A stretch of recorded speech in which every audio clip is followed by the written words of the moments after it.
नमस्कार बंधुगण मो चैनल ओडिशा रोसई को आपण मानकु स्वागत। आज आम शिखा मुढ़ी मुआ एपाई सामग्री गुड़िक हूँ मुढ़ी भजा होता बादाम गोलमरीच गुंड गुआ घी गुड़ और छोट कटा होता नड़िया। प्रथमे कड़ाई गरम करवा कड़ाई गरम हो गले गुआ घी पकेबा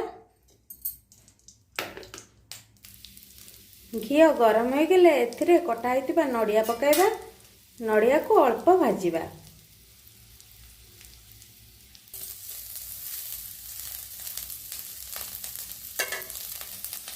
एबे हमर नड़िया अल्प भाजी हो गलानी यह को हमें प्लेट को काढ़ी नवा।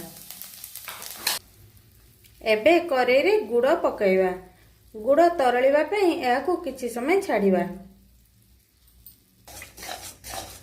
गुड़ पाग को धीमा आंच रे प्रस्तुत करनेबा 5 मिनिट पर गुड़ पाग भल भाबे प्रस्तुत हो जिवो। एबे एथिरे बादाम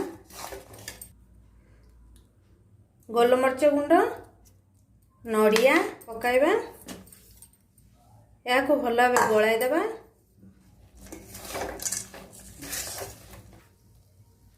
एबे या को गैस रो ओल्हाई नेबा।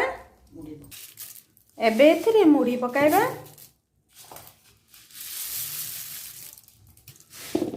यह को भल भाव गोलाई नवा।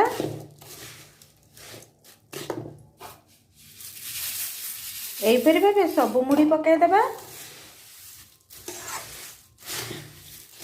यह को भल भाव गोलाइबा। एबे हाथ रे अल्प पानी लगेदेबा यह को गोल करनेबा।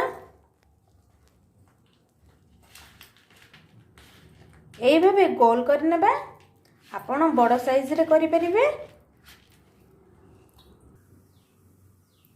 यह गरम थिबा अवस्था रे गोल गोल करि नेबे ठंडा हेले यह प्रस्तुत हेबो नाही। यही परि भावे छोट बड़ मुआ प्रस्तुत करनेबा। एबे हमर प्रस्तुत होई गला मुढ़ी मुआ। Thank you.